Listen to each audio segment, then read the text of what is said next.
What's going on, everybody? And thank you so much for tuning in. So today I am joined by author T.A. Bruno. Tom, how you doing today? I'm doing excellent. Thank you for having me. Absolutely glad to have you. Yeah. So Tom and I have known each other for a little while. Mostly just all social media. I mean, that's pretty much how everybody knows anybody right now. Anyway, through a pandemic, it's just been all Twitter or a little bit of Facebook here and there. But yeah, it's just all been Twitter for you and I. But it's been good, kind of getting to know you back and forth and getting to know a little bit about your books, your sci-fi series so far. But yeah, just kind of want to start off like I always do these little chats, but just tell me a little bit about yourself. Tell me, how did you get into writing? Do you have some big influences that you read, growing up that have influenced you to write this series, and then we'll go from there. Oh, sure. Well, it's funny because I didn't really know I could write anything, at least anything worth reading. But when I was a kid, I drew these little comic books called Space Explorers. That was all it was. And it was just me and my friends basically ripping off any cartoon I watched that week. This was third grade, by the way. And so that became like I started telling stories really early on. And then from there moved on to like I got into animation and stuff like that. And in college, I actually tried again to kind of revive what Space Explorers kind of was, but it was a real story this time. And that flopped too, because it was basically like Power Rangers or something like that. But it was a graphic novel I was drawing. And I think the problem kept happening where I'm like, I wasn't plotting out anything, so I was just drawing and seeing where it goes. And it just never went anywhere. And that was a big problem. And then eventually, college comes and goes, and I end up in my job. I work in the film industry, and I do previs, which many people don't really know what that is. It's basically for live action movies, we typically will take a scene, a big VFX scene that the movie wants to make, the studio wants to make, and the director's involved, and we have a script and all that stuff. We'll make it in Maya, Autodesk Maya, which is a 3D program. So we'll have the characters, we throw like real cameras into the scene, we film it, we add all the visual effects and stuff like that. And then they know how to film it. They go film it, bring it back, and then we do post-viz on it. But anyway, by doing this, I actually got to interact with a lot of directors. So Steven Spielberg was one. I worked on Ready Player One, the movie. Oh, wow. Yeah, it's been downhill ever since because he's the best.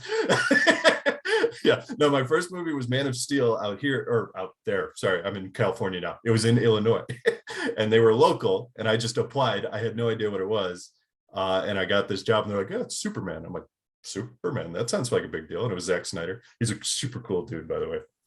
And yeah, so anyway, so I got into previs and working in the film industry. Now I'm telling stories for other people, essentially, like, oh, the story of this scene, even if it's a big budget VFX scene, it still needs to tell a story. And even if it's just a scene, it needs to be a complete thought.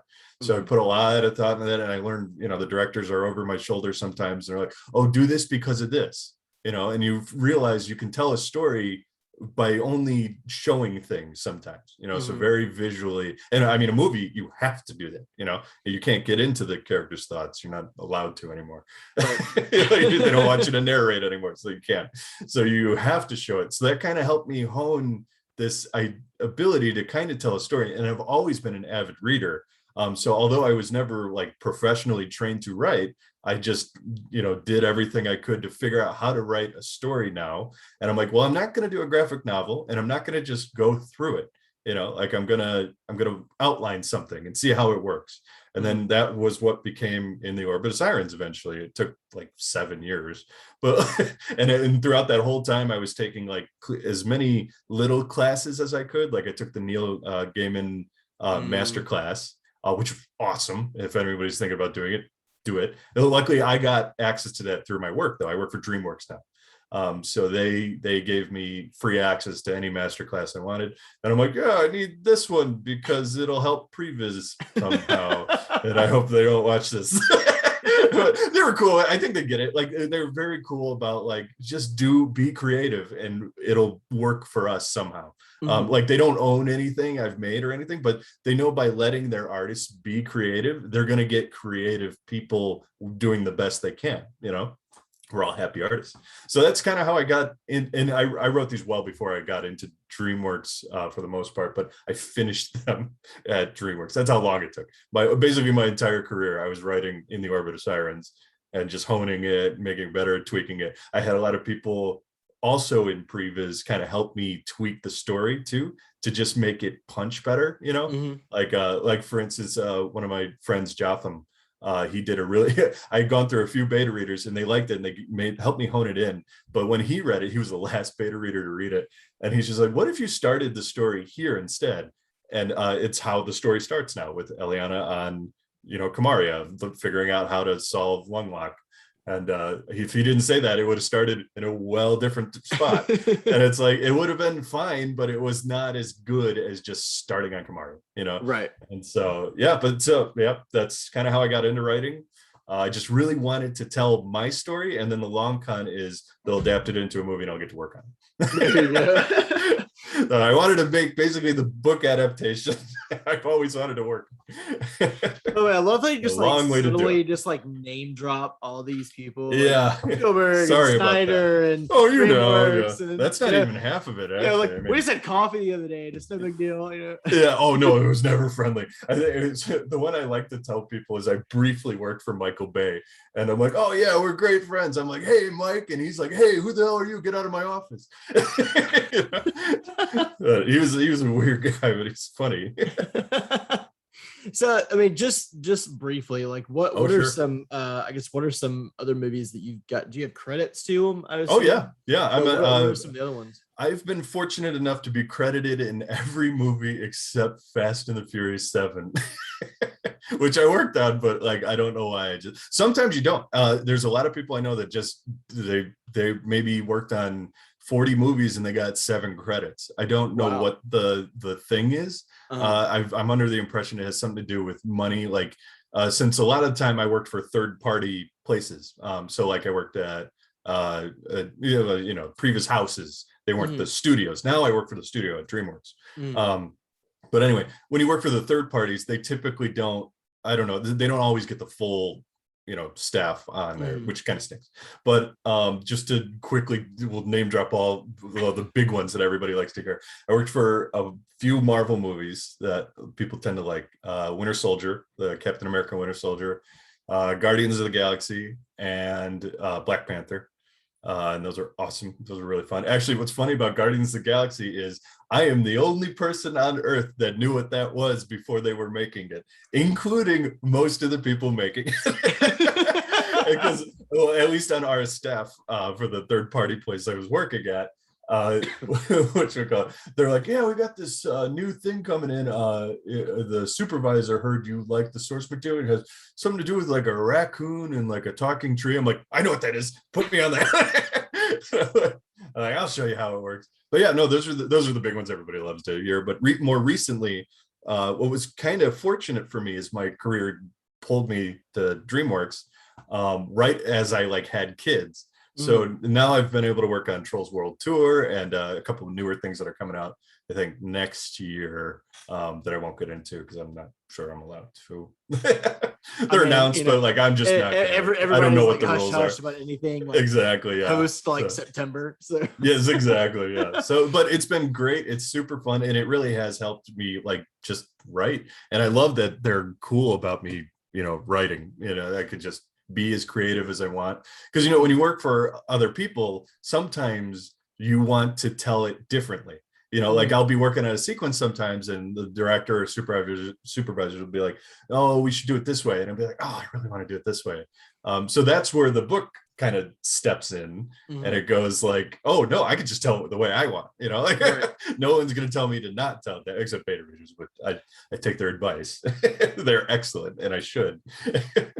But yeah, I was curious. I don't talk to many authors that are kind of in the media business. I don't know if you've ever spoken to Essa Hansen. She works for Skywalker Sound, so she did some of the sound design for some of the Marvel movies. Oh, that's small world. I talked to her last year. So I guess she had talked about working on Endgame. Oh, which cool. is pretty neat. So just gonna throw that out there if you ever That's awesome. another science fiction writer, Yeah, no, I have no fic gloss on my shelf over there. You said S.A. Hansen, right? Yeah. Uh-huh. Yeah. Oh, cool. All right, I'll have to Name dropping all over the place. There you go. Yeah. Who else we got? We shall find out. Apparently, 2 for 2 on science fiction. So maybe there's something to it. I think. Well, you got to think of the nature of big budget VFX films. Typically lean sci-fi, so they typically draw people that like that a lot. Yeah. And I mean, I always loved sci-fi. So, and it was just, and then again, you got to also think, who are all the great directors? Well, like Spielberg's one of them. He does mostly sci-fi, Right. So it is kind of like a funnel. Yeah. And then it's like, well, what do you do for a creative outlet? Well, you write. So it's the reverse funnel, and it comes out that way. Yeah. Right. That's kind of interesting though. That's awesome. Yeah. I'm like looking at her book over there. I got it right there. Yeah. So, so tell me, you said you read a lot growing up. Who were some of your favorite authors growing up, and are they still your favorite author today? Authors? So I have more recent. So when I was a kid, I read every single Redwall book by Brian Jakes, is how I always pronounce Jocks. Yeah, I'm sure I'm saying it wrong. Yeah, I've heard Jakes, I've heard Jocks. It's probably like a East-West thing. Yeah, I was a Chicago kid who did not understand English, French, Scottish. I'm not sure. But I read all those. I still have my copies of those on my shelf. So that was a big, and it's funny because I didn't realize how much that influenced what I wrote until more recently, when I really thought, because they announced they're making like a Netflix series. Mm-hmm. So I was thinking about it again. I'm like, oh yeah. And then I'm like, oh, I kind of do.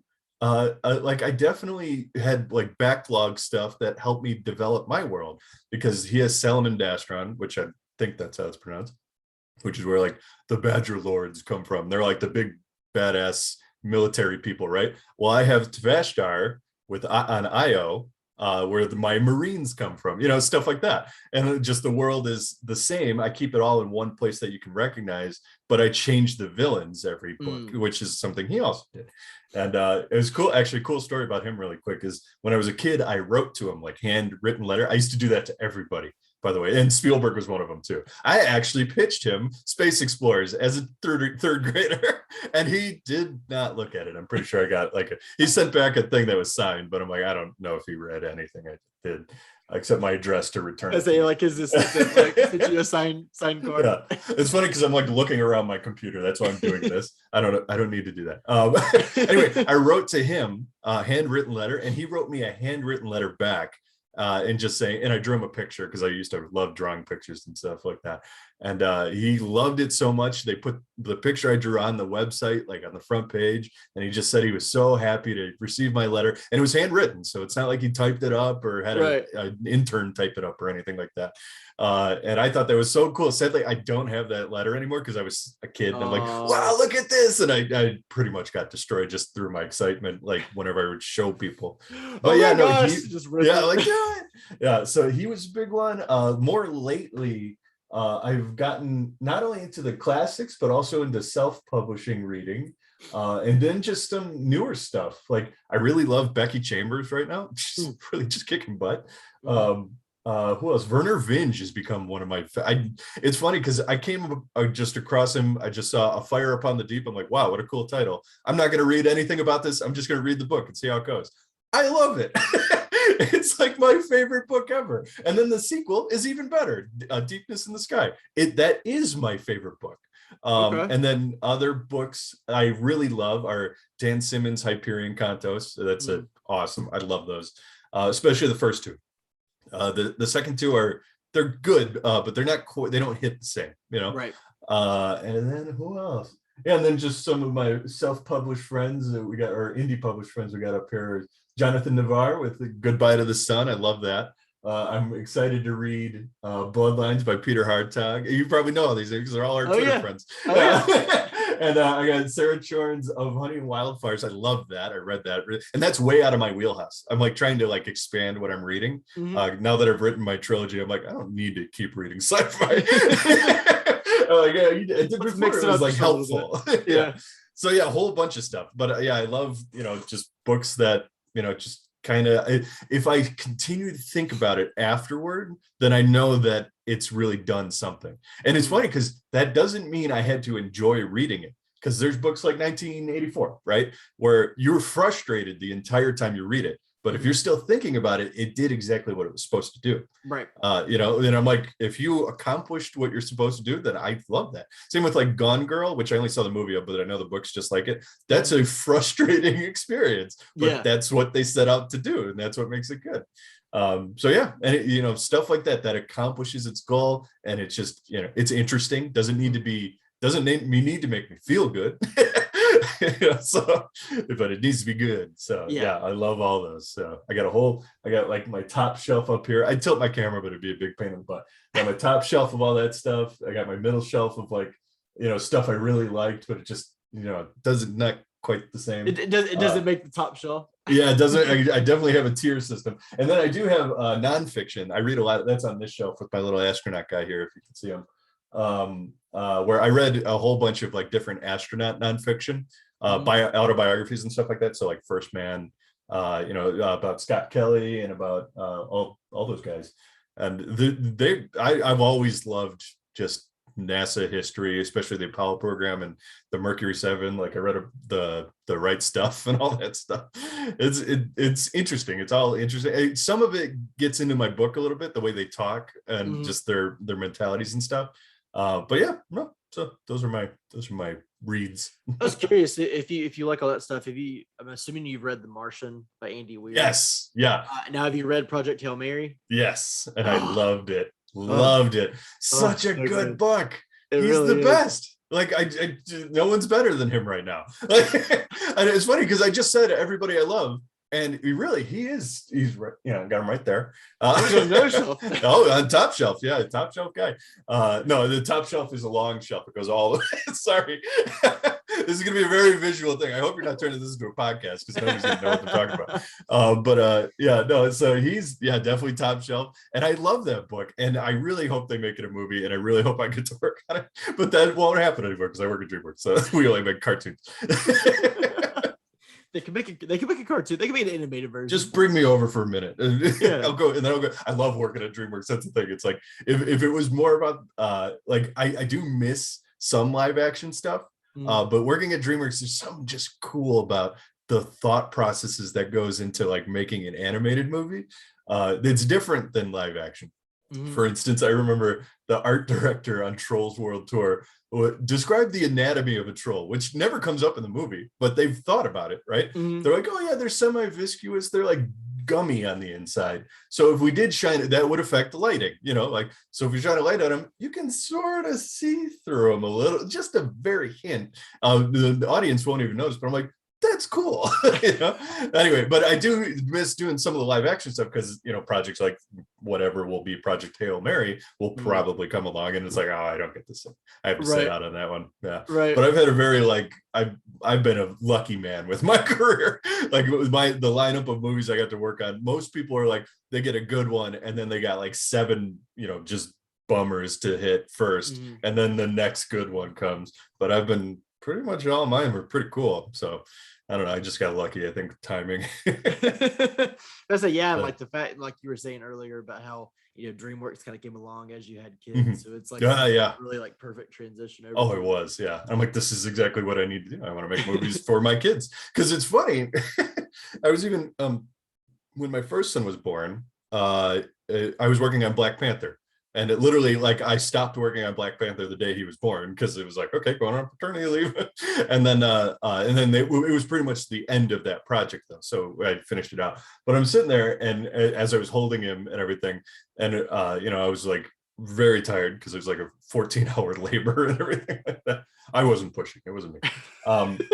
But it was so taxing on me. I don't think people understand. Moral support is very exhausting. It is. Thank you. But anyway, I'm sitting there and I'm like, the movie I just finished working on is going to be at least 15 years old by the time he's the target audience, because the target audience I think is 15 to 25. or something like that. That's what I mean. Doesn't mean people outside that can enjoy it, but Right. that's who you made it for, you know. And I'm like, yeah, it'll be an old movie. Like, think of movies when you were 15 that were, yeah, I mean, I guess like Aliens or something like that would have been like the equivalent for me, which Right. was R-rated. So that doesn't even, yeah, that doesn't fly either. So I was still not the target audience. I think I'm still not. I don't know how old you got to be to, but I love that movie. Those are my favorites. Anyway, so yeah, I'm like trying to think of like what movies like would have been my target in oh yeah, the 90s. Well, I could definitely tell you which ones they mistakenly targeted at my age range, which I think we're pretty close as far as age goes. But you know, it's funny. I was talking about with friends. I'm like, so Starship Troopers, right? Excellent movie. I love that movie. It still holds up too, by the way. They sold toys to kids. That is easily like one of the most violent movies I've ever witnessed. And I had toys from it. Right. And they made a kids TV show called Roughnecks that was 3D animated, which I totally missed that. Apparently. Oh yeah, not a lot of people watched it, but it's called Starship Troopers Roughneck Squad or something like that. It's like Transformers Beast Wars, where it's like 3D and it's really bad. But anyway, I'm like, it was an R-rated, hard R-rated movie. Same with like Aliens and stuff, but they still sold kids toys and all kinds of kids stuff. And it was interesting because I loved it, you know, but our rating, I guess, just wasn't the same as it is now. Because nowadays they barely make toys anymore. I feel like I feel like that they don't. I wish they did, because based on like movies and stuff. Yeah. Like, yeah, it's kind of like Funko Pop. And yeah, that's mostly it's Funkos now. Yeah, which I never got into, but I wish I did, because now I feel like, oh, now it's a principle thing. I mean, I really like. So I've got like a shelf like full of Funkos, but they're all Dragon Ball Z Funkos. Oh, nice. Because I was a big Dragon Ball Z fan. And like I've got like a few Saga and a few Star Wars, but like nice. Yeah. It's about I mean, they're great. Like I have one, and it's because it's Barb from Trolls World Tour, so I got it as like a trophy for working on it.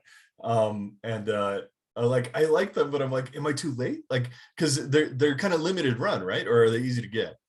It depends. Like they have limited runs and like exclusive editions, like Comic-Con editions and stuff like that. Oh, okay. But for the most part, I mean, they're pretty available, accessible. Yeah. Well, maybe I'll have to start a collection. Oh yeah, I mean, like, you know, as soon as they started like announcing Mandalorian ones, like I had to go grab some. So, but yeah, it's for the most part. I mean, like I said, I've got a few exclusive editions just because like I couldn't find just an edition I wanted that would have been cheaper, and so it's like, I guess I'll just spend more money to get this one. Yeah, I've been there. Yeah. I'm like looking at all the things on my shelf. But you're talking about you know, like stuff like for intended audiences. I find that's with books too, especially when like bookstores are trying to find like the next YA thing. Yeah. Like I don't know if you're familiar with Jay Kristoff's Empire of the Vampire that just came out last week. Oh no. Cool. You know, it's this new like epic vampire novel. It's like 800 pages. I actually just finished it the other day. It's really good. Cool. But he had posted a picture to Barnes and Noble where that book was sitting on a YA shelf. Wow. And if nobody is familiar with his Nevernight Chronicle, it's not YA, right? Not even close. Like there's like it's like gratuitous like violence and sex and all. I mean, I just won an award for YA for In the Orbit of Sirens, and people get like ripped apart, and I'm like, I didn't know. I didn't. It's like, hey, whatever works. I'll take an award. Yeah, I'm like, it's cool. I like. But I'm like, gosh, I really hope somebody doesn't pick that book up for their kid, because they're gonna be like scarred. Like it's pretty rough. Like especially the first couple of chapters of this one. And so it's really interesting, but I think, you know, it kind of comes down to now is like you can pretty much do just about anything on television. Yeah, like it's not censored anymore. It really, Or if it is censored on like public, like, you know, like cable, it's not on Netflix. Like you can find anything on Netflix. And you know, somebody had posted something the other day about looking up something with the word baby on YouTube. Maybe it was like baby videos. Because they were trying to find something for their kids and like not realizing there's like a YouTube Kids. They came across like this like really risque like music video that had the title "Baby" in it. Like it was like the first thing that came up, and they like went ballistic. All I gotta do is look up Coco Melon. That's just oh my gosh. Just do it. Just go for it. Just jump in. Right now it's Mickey Mouse Clubhouse and Yep, been there. a little bit of Bluey. Blue's are fantastic though. It really is. It's Like Bluey is like funny to me. Like I think it's for adults. The dad is like authentically a dad, you know, like he's not like a fake cartoon kid dad, or he's not like stupid like most dads right like, in the 90s, like cartoons that we used to watch, like all the dads exactly. were like real dumb. Like he's like legit funny. It's like, this is exactly the dad I'm gonna be. It's funny because eventually as your kids get older too, you'll start to want to watch some of their shows and they won't want to watch it anymore. That's the state I'm at now, where I'm like, I really want to watch Little Bear. Oh gosh. Yeah, well, I used to watch that right in my heart. Yeah, exactly. And it's super chill. It's like relaxing. And then my kids are music. like, I want to watch Blaze and the Monster Machines, which is literally a sentient monster truck that all it does is do flips and like make loud noises. And I'm like, I just want to watch Little Bear because all they do is sit and make a pie. And that's the whole episode. I'm like, please give me the piece. They make applesauce for a toad. Like, it's great. Exactly. Like, it's beautiful. And that's the thing about it is like, dude, like the nostalgia hit me so hard when we had a kid, because like I wanted to go and get all the books that I read as a kid. And so like her library is like stacked. Like I have a lot of books. She has more books. Granted, they're just like a lot thinner. And so you can buy more. But yeah, like the show thing, man, like Little Bear, like, and then a couple of weeks ago they had like Steve from Blue's Clues to like Wild West video, and I'm just like bawling. I'm like, oh my gosh, my childhood. Well, you know what's great though is so I've gotten my kids to watch the oldest Blue's Clues, so with Steve. So we've been watching that for like over a year now and everything. And then he does that, and he like I've seen him as he was, and then I see that video. I'm like, oh my god, we all got old, didn't we? I know. Oh gosh, we got so old. Like what's going on? Steve has glasses now. What happened? What's the weirdest about it is I feel like in the newest video he made, he and I are the same age, but there's no way that's possible, because I was definitely a kid when I was watching Blue's Clues as a kid. I was definitely 5 when it started. Right, so exactly. I'm like, how? And he was at least 18. Yeah, because he said he went to college. I'm like, so he was way younger than I thought he was, at least. Right. I'm like, I thought he was at least like 24 or something like that. When he, maybe. I'm like, geez. Well, blew my mind. But yes, I will look forward to that day, but I will hopefully have like rewatched everything by that point. And so I just watch whatever you want to. Then we'll watch Adventure Time and we'll just all laugh. Oh yeah. Yeah. My kid's not quite there yet, but I can't wait till he is, because that's gonna be fun. He's getting there though. I think he's close. So let's talk a little bit about your books. So I guess in the Orbit of Sirens, which came out last year, which is also part of the new indie competition specific that's backed by Hugh Howey and Duncan Swan. So talk a little bit about what In the Orbit of Sirens is about, and then maybe what are your early impressions of specific? I know it's like super early stuff, really hasn't gotten rolling yet. I know a few blogs have done a couple of reviews, but yeah, just tell us about it, and then kind of tell us how you're feeling right now. Oh sure. Yeah, well, In the Orbit of Sirens is the first of a trilogy for the Song of Kamaria. It's basically humanity's they abandon the soul system, which is where you and I are sitting right now. They're being chased out by these things called the Undriel, which are these robots that they absorb the people that they encounter, essentially. And they've been so good at it that they're literally pushing through the planets. So they start on Venus, they absorb everybody there because we've colonized it. They absorb everybody on Earth, blah, blah, blah. So essentially, they've pushed humanity out. And as a last ditch effort, what was going to be just like a research mission type thing becomes, we're living here now on this place called Kamaria. And so it's about humanity adapting to a world that they kind of have to share. They're the natives that live there are called the Orkney. They're not based on anything on Earth. I didn't do that. It's just like, I'm going to make a highly advanced bird race. They're not based on anything I've seen before. I just want to make something new. So, I really went deep into different, like, how do civilizations work. And I read a bunch of like philosophy books. I keep doing that. I gotta stop doing that. Looking up on my shelf. It's up there. But I read a bunch of stuff. Yeah, there's this book called The Prophet by Khalil Gibran, I think is how you pronounce his name. I'm like looking for the book to see if anyway, he wrote a book, and all it is like a little tiny book about just it's a fiction, it's not real, about a prophet that is leaving to get on a boat, but the people in the village he grew up in want to ask him questions one last time, but all those questions are about whatchamacallit, society, you know. So I looked at that, I read it, and then I'm like, oh, what if people ask me the same questions about the Orkney, and I'll just answer how they would, you know. So that's how I developed the natives of the first book, and they're in the second book. And so humanity is adapting to this new planet called Kamaria. And there's these things called the Sirens that live there. They're mysterious and they're powerful, and they really don't want people mucking up their stuff. And so that's the first book. And then the second book, to keep it spoiler free, the vagueness of it is, it's got, you know, on the Winds of Quasars. No, I had to think about it. I'm like, geez.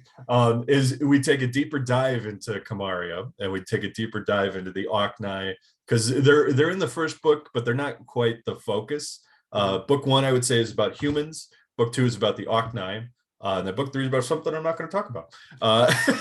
It's written. It's with beta readers right now. Yeah, exactly. There's beta readers reading it, so they'll tell me if it sucks. So On the Winds of Quasars is 26 years after the first book. We take a deeper dive into the Orkney. We figure out what an Orknell is. So you figure out, oh, there's more than one kind of these things. And what else can I say without spoiling anything? It's just a cooler book. Like I like both. It's probably a bad thing to say, oh, screw that first book. No, the first book's cool. The second book, I am a better writer after writing the first book. And it took me 7 years to make the first book worth reading. And then the second book was natural, because it's like, we've set up the world, we know how it works, we know what's going, so let's make it cooler, you know. That kind of thing. So I loved just developing the world. And we get two new characters, which are Denton and Ileana's kids. They're adults, they're in their 20s. Kate and Nella. One thing a lot of people actually don't know, because it's just not in the blurb, there's nowhere to put it, but Nella is deaf. So I learned a lot about deaf culture, and I talked to many people in the deaf community, and I had her name is Treva. She helped me, like, she went through the whole book and said, oh, Nella should do this, and oh, you know, Nella would do this in this situation, and like, oh, this is how you use this sign. And I mainly used American Sign Language, but I kind of changed a few little things just to help the readability a little bit more. Not too much though. I hope I kept it authentic. If I screwed up, that's my fault. Okay, don't blame anybody else. They did a great job telling me. If I misinterpreted, that's me.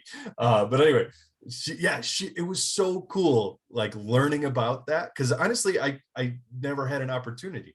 And I grew up. My brother he's nonverbal autistic.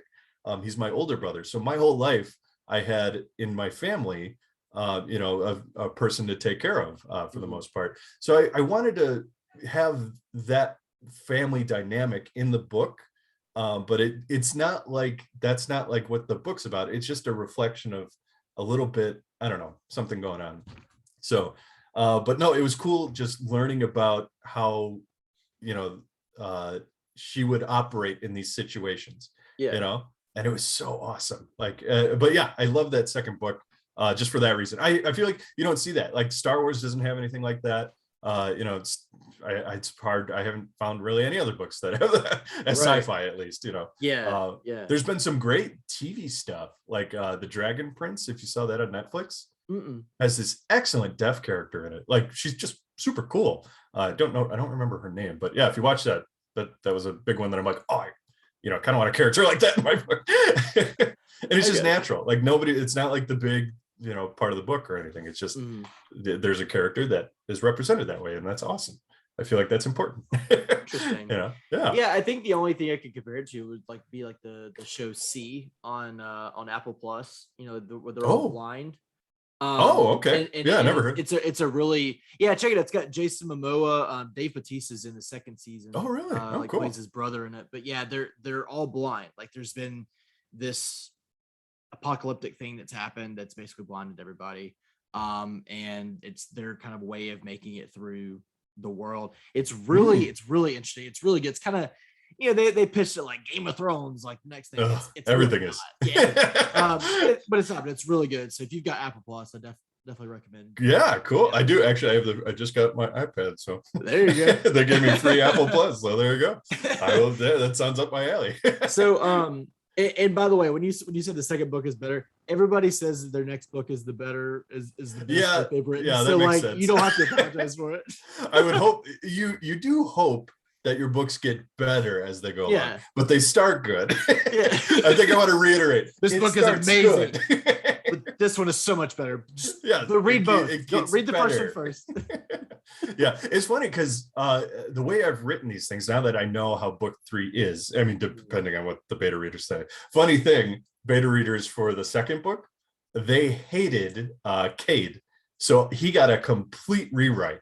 So what you're reading is the better version of Cade for sure. But yeah, no, they hated him. And that hurts when you get it back and you're like, oh, my main character is hated. Like, and not in a way that like I mentioned earlier, where sometimes you don't have to enjoy it, but if it hit its target, it wasn't like that at all. They're like, I just hate everything about this and it's not fun to read. This guy just needs to die. Yeah, he sucks. They're like, I'm not rooting for him or anything. I'm like, great, cool. So he got a complete rewrite. And I'm glad they said that because he's now my favorite character I've ever written.